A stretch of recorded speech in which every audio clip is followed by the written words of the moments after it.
Good morning, everyone. We're joined by head women's soccer coach Nikki Izzo-Brown this morning.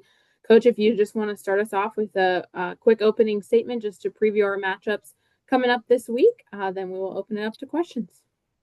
Yeah, we're excited to get to the game Thursday. Obviously, Penn State was a disappointment. When you outshoot a team like Penn State and have that many corner kicks, it's frustrating that we weren't able to put more away. So we're excited. We got a big game. Duquesne's undefeated, so we got a big game coming to town Thursday. Absolutely. We'll go ahead and open it up to questions. And Kevin Kinder, you can start us off. Hey, Coach, I wanted to ask a little bit more about the box score. Is that a little bit deceptive just because Penn State scored so quickly and you had to kind of press the action and maybe take some shots not in the offense? Or was it just, again, kind of a thing of one more pass, one more connection? Yeah, it was probably one more pass, one more connection, and that was unfortunately when you get inside the box and we're struggling inside the box. That's more of a problem than what you're talking about. But we got some time to fix it, and it wasn't like it was all long range shooting. We were in the box and we needed to finish. Obviously, Ajane's getting a lot of defensive attention there. Do you try to mix things up differently, different ways to get her on the ball? Obviously her game in the air, heading the ball, things like that as a strength. Are teams doing things defensively to kind of take that away? Yeah, I mean they know she's going to be a target on set pieces and things. So yeah, we'll try to mix it up and see what we can do to make sure she gets a really good look, at the net. Quinn, you can go ahead. So you've played now both goalkeepers in almost every game so far, but this last one specifically, they both had some time. What was kind of the decision behind that, and what's kind of the decision going forward?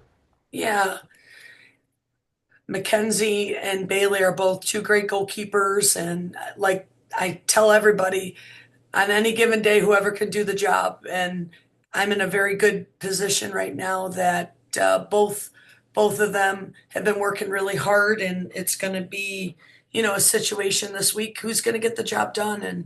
And we felt last year that Mac was able to win games and do her job. Goalkeeping is make the saves you're supposed to make and then come up with the big one. And so we want to make sure that we have the right goalkeeper in, and we'll know that by game time. So it's going to be a good week of training, but I'm confident in both. It's just a matter of who's getting it done.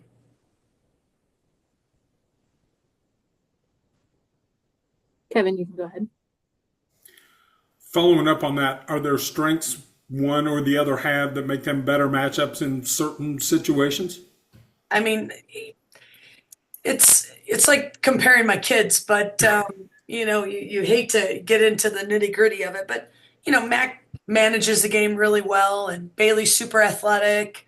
So I would probably say that right off the bat. But besides that, it's just there's kicking games, then there's being able to make certain saves better than others. But at the end of the day, both of them are very good. And then finally, about the upcoming schedule, do you like having 2 games a week and having a couple of quick turnarounds in between to kind of prep you for what you'll see in the Big 12 season? Yeah, we got to get in this rhythm a little bit. I don't think there's any coach in America that likes 2 games in one week. It just doesn't serve us well. But it is what it is. So we got to get used to that and used to a Sunday game. That was our first Sunday game in the heat. So we needed to also see, how we respond to that. So when we get to Dayton, that'll be our next Sunday game. All right. Any other questions for Coach this morning? Quick one today. Thanks for Hey, thanks everybody. Have a good one.